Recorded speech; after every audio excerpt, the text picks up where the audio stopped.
Sois le bienvenu. On se retrouve aujourd'hui pour étudier un exercice de théorie des ensembles. Je te laisse, si tu le souhaites, quelques instants pour y réfléchir.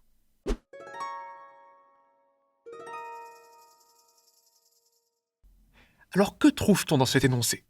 On trouve un ensemble fini à n éléments, on trouve un sous-ensemble de cet ensemble, et on doit dénombrer des paires de sous-ensembles de E dont l'intersection vaut f. Je pense que pour réfléchir, un petit dessin s'impose. Et voilà déjà de quoi réfléchir un peu. Donc une question qu'on peut se poser pour commencer, c'est comment pourrait-on produire nous-mêmes une paire de sous-ensembles de E dont l'intersection vaut f? Avant de déterminer le cardinal d'un ensemble, déjà, essayons de commencer par traiter un exemple. Ce qu'on observe, c'est que de manière à ce que x inter y égale f, la moindre des choses, c'est que x et y contiennent f. Mais si on rajoute des éléments à x et y en dehors de f, alors il faut que ce ne soient pas les mêmes, parce que sinon l'intersection deviendrait plus grande que f. Autrement dit, en guise de x, on pourrait choisir f union, peut-être, ce sous-ensemble-là de E. Et de l'autre côté, en guise de y, on pourrait choisir f union quelque chose de disjoint avec la patate bleue que j'ai représentée. Et je me dis, n'importe quelle paire d'ensembles dont l'intersection vaut f est de cette forme-là. F union quelque chose, F union autre chose, en espérant que les choses dont je parle soient disjointes de manière à ne pas rajouter des éléments en dehors de F à l'intersection. Maintenant, ça, je le vois que les choses se passent comme ça. Mais la grande question, c'est celle de le démontrer. Si tu le souhaites, tu peux prendre à nouveau quelques instants pour essayer d'écrire quelque chose.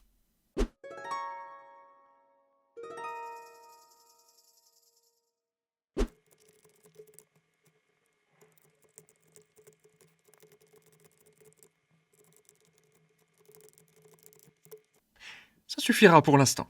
Donc la seule chose que j'ai formalisée, c'est cette affaire de moindre des choses. Pour que x inter y égale f, la moindre des choses, c'est que f soit contenu dans x et dans y. Et donc c'est bien une équivalence qu'on a là. On peut aller de droite à gauche de manière évidente, et de gauche à droite, c'est juste constater que pour qu'une intersection égale f, il est nécessaire que f soit contenu dans chacun de ces ensembles. Maintenant, il est temps de formaliser cette affaire d'excroissance. Dans x, on a f union quelque chose. Dans y, on a f union autre chose. Ces choses dont je parle, je vais essayer de les nommer dans la suite.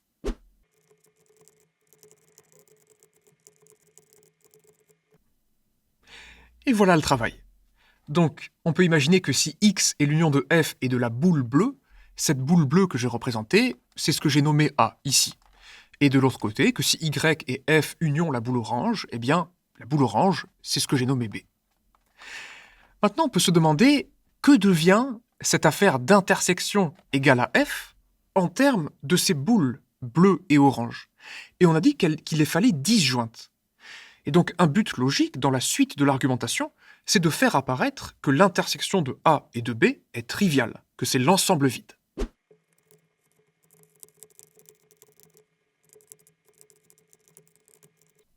Je m'interromps à nouveau ici. L'idée, c'est que la condition x inter y égale f, je peux l'exprimer à nouveau maintenant, puisqu'on dispose d'une nouvelle écriture de x et d'une nouvelle écriture de y. Et c'est comme ça qu'on va obtenir une condition nécessaire et suffisante sur a et b, plutôt que sur x et y. Et pour faire cela, on va se rappeler que dans des unions d'intersection, des intersections d'union, l'union se comporte comme une somme et que l'intersection se comporte comme un produit. Donc ici, il s'agit de l'analogue d'un développement auquel je vais procéder. Et voilà ce développement achevé. Alors qu'obtient-on comme condition sur A et B? Eh bien, pour voir cela, on peut se dire que cet ensemble-là, c'est F. Ensuite, cet ensemble, il est inclus dans F. Donc lorsqu'on en fait l'union avec F, on obtient F. De la même manière, cet ensemble est aussi inclus dans F. Donc lorsqu'on en fait l'union avec l'union qui précède, on obtient à nouveau f. Et donc la seule chose qui compte vraiment, puisque l'union des trois premiers ensembles, des trois premières intersections vaut f, la seule chose qui compte, c'est que quand on rajoute A inter B, on obtienne encore f. Et donc, pour cela, il faut et il suffit que A inter B soit vide. Parce que ici, A et B ont été choisis comme des parties de E privé de f. Donc si on avait une intersection qui n'était pas réduite à 0, on rajouterait des éléments qui ne sont pas dans f, et notre union ne pourrait plus être égale à f. Donc c'est ce que je vais essayer d'écrire à présent proprement, en espérant produire une argumentation complète.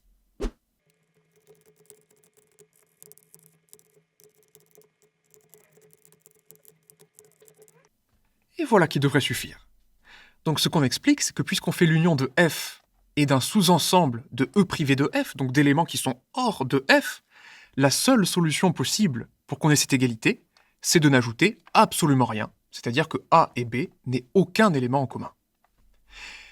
Donc, où en est-on à ce stade? On était en train de travailler sur l'égalité x inter y égale f.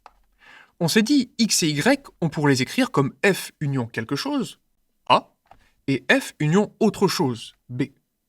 Et on vient d'expliquer que x inter y égale f équivaut au fait que x puisse écrire f union A, y puisse écrire f union B, et finalement que A inter B soit l'ensemble vide. Donc je vais écrire ça, et on va voir ensuite comment poursuivre la solution.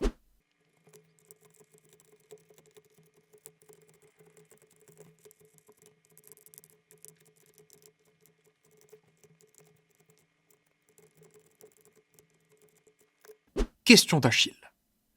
En quoi ces obscures manipulations nous ont-elles aidé à résoudre l'exercice? Et en fait, c'est une excellente question à se poser, parce que, pour l'instant, la seule chose que j'ai faite, c'est de me dire comment pourrais-je produire une paire de sous-ensembles de E dont l'intersection égale f. On a fait un dessin, une patate verte, une bleue, une orange, et on a observé quelque chose qui a été formalisé par cette égalité. Maintenant, quel est l'enjeu de cette égalité qu'on a écrite? Eh bien, à gauche, on a ce qu'on appelle un ensemble décrit en compréhension. C'est-à-dire qu'on comprend qu'une condition nécessaire et suffisante pour une paire de sous-ensembles de E pour appartenir à cet ensemble, c'est avoir une intersection égale à f, mais ça ne nous donne pas de moyen de produire une telle paire d'ensembles. Au contraire, à droite, on nous explique que dès lors qu'on est muni d'une paire de sous-ensembles de E privé de f qui s'intersectent trivialement, alors on a un élément de l'ensemble. Donc on peut en produire comme des petits pains à droite, et on appelle ça un ensemble décrit en extension. Si on veut compter les éléments d'un ensemble, il est très agréable de disposer d'une écriture en extension. On a quelque chose à compter. Ici, on pourrait se dire, il suffit de compter le nombre de paires de sous-ensembles de E privé de f qui s'intersectent trivialement. Alors je viens de dire, il suffit de compter le cardinal de l'ensemble ici de paires AB qui s'intersectent trivialement. Mais il y a une petite subtilité là-dedans. Et je vais te donner quelques instants pour te laisser le temps de la percevoir, si tu le peux.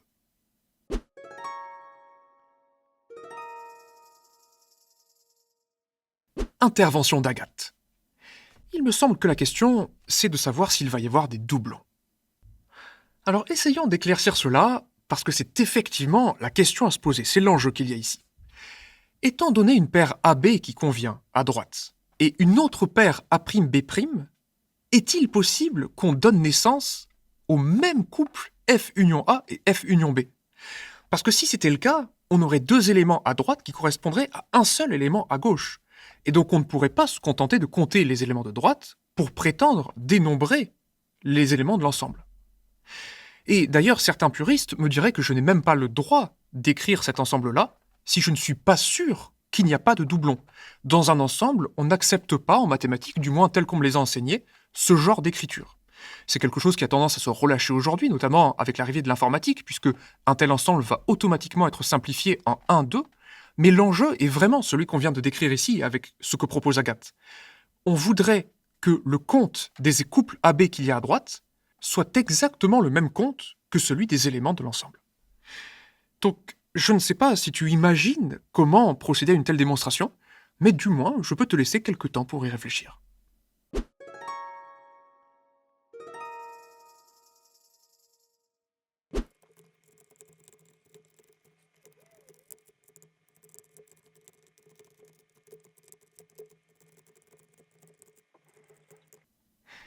Alors c'est là que les choses se corsent un peu, mais je t'invite à t'accrocher. L'idée, c'est que j'ai considéré une application qui est de l'ensemble que je souhaite dénombrer, et je prétends que le dénombrement de cet ensemble va nous donner le compte qu'on cherche depuis le début, et je l'envoie vers F union A, F union B, donc cet élément ici, et je dis qu'a priori, c'est un élément de P de E au carré, c'est une paire de sous-ensembles de E. Maintenant, on peut faire un peu mieux que ça, dans le sens où on sait que une telle paire va avoir une intersection égale à F. C'est tout ce qu'on a argumenté au début. Donc, plutôt que P de E carré, ici, je pourrais écrire qu'on va dans cet ensemble-là. Et c'est ce que je vais faire juste maintenant. Voilà. Donc, c'est une manière un peu sauvage d'introduire une notation, du moins au sens où je le présente dans ma formation sur la rédaction et sur les raisonnements, mais on va dire que ça conviendra par ici. L'ensemble E, c'est celui qu'il y a là. Alors, que faire de l'application que j'ai appelée phi? Ce qu'on a démontré ici, l'égalité ensembliste, ça nous explique que cette application est surjective. Dès lors que je me donne une paire AB de l'ensemble qu'il y a au-dessus, F union A, F union B, c'est un élément de E, et n'importe quel élément de E peut s'obtenir comme cela. Et la question que je posais tout à l'heure, la question des doublons que proposait Agathe, c'est celle de se demander si l'application est injective. Est-ce que, à deux paires différentes, pourrait correspondre un seul et même élément de E? Pour nous, ce serait dramatique, parce que ce qu'on espère obtenir, c'est une application bijective, et ce qui nous permettrait de dire qu'il y a autant d'éléments dans E que d'éléments dans cet ensemble. Donc c'est une nouvelle période de recherche. Comment pourrait-on démontrer que l'application phi est bijective?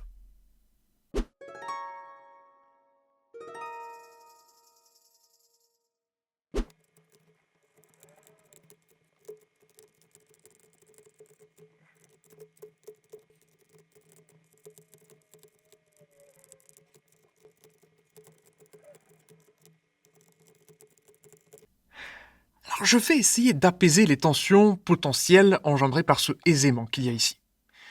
Je dis quelque chose de très simple.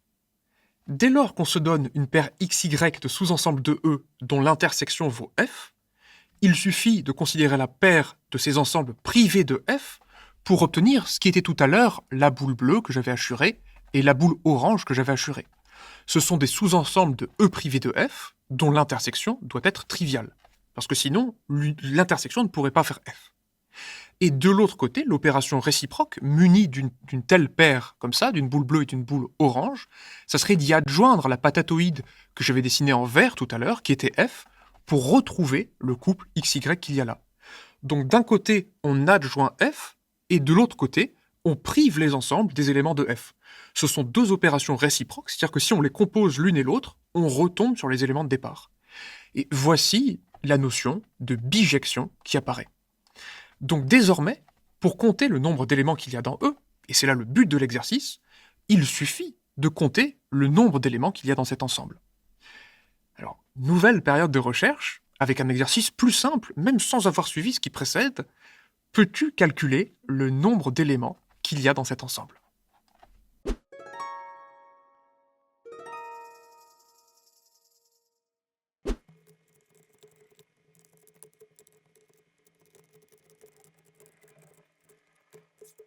Voilà un petit point de sauvegarde. On nous demande de dénombrer les éléments de cet ensemble. Eh bien, tout ce qui précède nous a permis de dire que désormais, on a plutôt dénombré les éléments de cet ensemble-là. Maintenant, je vais expliquer comment faire ça.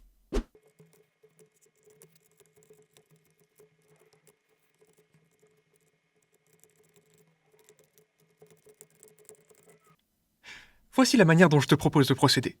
Donc, pour l'instant, j'ai dit très peu de choses. J'ai dit, pour choisir un couple AB de sous-ensemble de E privé de F qui s'intersectent trivialement, je propose de décomposer la chose en deux étapes. Le choix d'une partie de E privé de F, et ensuite d'une autre partie de E privé de F qui intersecte la première trivialement. Mais c'est là qu'on peut se poser la question, si je me donne A, donc si je me donne la boule bleue, comment puis-je faire pour choisir la boule orange? Et c'est ce que je vais écrire juste ensuite, et c'est très simple en réalité.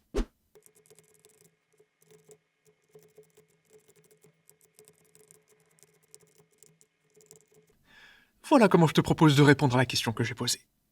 J'explique que choisir un élément de cet ensemble-là, cela revient exactement à choisir le premier ensemble, et ensuite le deuxième, dont les éléments sont des éléments de E privés de F et de A. Comme ça, on est sûr que l'intersection est triviale. Et on peut vérifier qu'on a bel et bien une égalité d'ensemble. Et ensuite, j'ai juste écrit les éléments d'un ensemble comme l'union de ces singletons. Donc ici, j'ai des ensembles à un élément, et la grande question, c'est combien y en a-t-il? Donc, oh, c'est une coquille, ça. Donc la grande question, c'est combien y en a-t-il, disais-je? Donc, il faut savoir dénombrer le nombre de parties d'un ensemble avec un nombre d'éléments donné, et à nouveau, la même chose. Et ensuite, se débrouiller avec les unions pour parvenir à une réponse correcte. Je vais laisser une nouvelle période de recherche, et puis je conclurai cet exercice.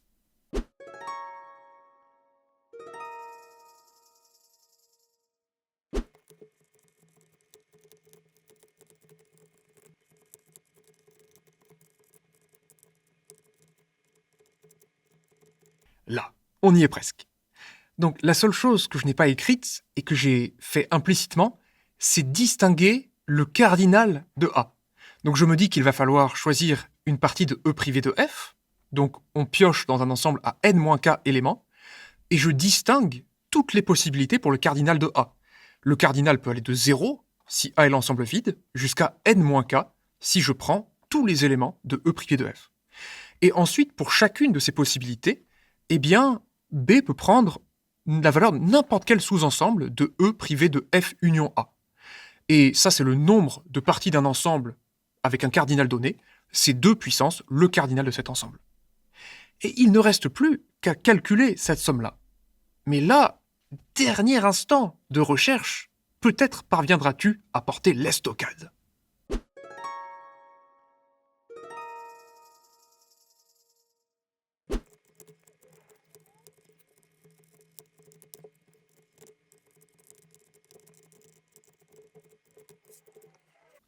Et c'est ainsi que s'achève cette histoire. Après toutes ces considérations de théorie des ensembles, une bonne vieille formule du binôme, et on trouve un résultat très simple, 3 puissance n moins cardinal de f. Alors, je pourrais terminer cette vidéo ici, mais ce serait extrêmement triste. Question de Perceval. Ce résultat est somme toute bien simple. Comment cela se fait-il? Et effectivement, ça va être la surprise du chef, la cerise sur le gâteau. On peut se dire, mais oui, mais 3 puissance n moins cardinal de f, ça doit correspondre à quelque chose. C'est pas possible qu'il en soit autrement. On aurait trouvé une horreur avec des coefficients binomiaux, des sommes, on aurait laissé les choses telles quelles. Mais là, le résultat est très simple. D'où vient ce 3? Bien, je vais l'expliquer. Je rapatrie quelques petits éléments graphiques et je reviens. Et me voilà de retour avec ce petit dessin dont j'avais besoin. Donc, n moins cardinal de f, c'est le cardinal de E privé de f. Donc c'est le cardinal des éléments que je représente ici par des petites croix. Et ce 3 qu'il y a là, c'est le nombre de possibilités qu'il y a pour ces éléments de E privé de f. Parce qu'il y a vraiment 3 possibilités. Soit je ne le mets ni dans x ni dans y, soit je le mets dans x et dans ce cas-là pas dans y, ou alors je le mets dans y mais pas dans x. Et en fait, je ne peux pas faire autrement parce que si je le mets à la fois dans x et dans y, eh bien l'intersection ne va plus être égale à f. Donc le 3 qu'on observe ici, c'est vraiment le 3 des possibilités qu'il y a pour chacun des éléments de E privé de f. Et ce E privé de f, son cardinal, c'est n moins cardinal de f. Donc il y aurait toute une autre rédaction possible qui mettrait d'emblée en valeur ces 3 possibilités et qui essaierait de composer à partir de là. Je ne vais pas le faire puisque cette résolution a été assez longue comme ça, mais je trouve ça très joli de pouvoir terminer un exercice qui a été laborieux, je pense que c'est le cas de le dire, avec une explication très simple. J'espère que cette émission t'a plu, je te souhaite une excellente journée, et je te dis à la prochaine.